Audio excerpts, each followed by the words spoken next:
সূর্য বা রবি হল হিন্দু পঞ্জিকার রবিবারের অধিপতি। সনাতন ধর্মে সূর্যদেব শুধু সব দেবতাদের অধিপতি নন, নবগ্রহেরও অধিরাজ মনে করা হয়। সূর্যদেব হলেন হিন্দু ধর্মের প্রধান 5 জন দেবতার মধ্যে একজন, যাকে পঞ্চায়তন পূজার সমতুল্য দেবতা হিসেবে বিবেচনা করা হয়। সূর্যের আইকনোগ্রাফিতে প্রায়ই ঘোড়া দ্বারা সজ্জিত একটি রথে চড়ে চিত্রিত করা হয়।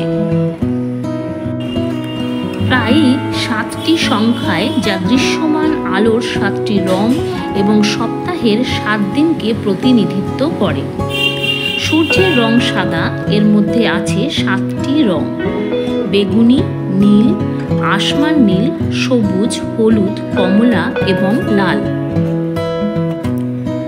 সূর্যদেবের রথের সারথি হলেন অরুণদেব। হিন্দু জ্যোতিষশাস্ত্রের রাশিচক্রের 12টি নক্ষত্রের মধ্যে একটি সিংহ, এর অধিপতি হলেন সূর্য। সমস্ত জৈবিক ক্রিয়াকলাপ চালু থাকে সূর্যের শক্তির জন্যই।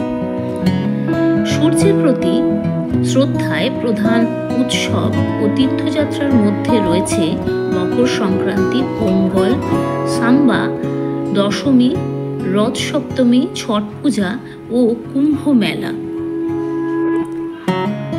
জ্যোতিষশাস্ত্র মতে সূর্য পুজোর সময় পূব দিকে মুখ করে দাঁড়িয়ে অর্ঘ্য নিবেদন করার সময় জলে কালো তিল মিশিয়ে নিবেদন করতে হয়, এতে সৌভাগ্য লাভ হয়।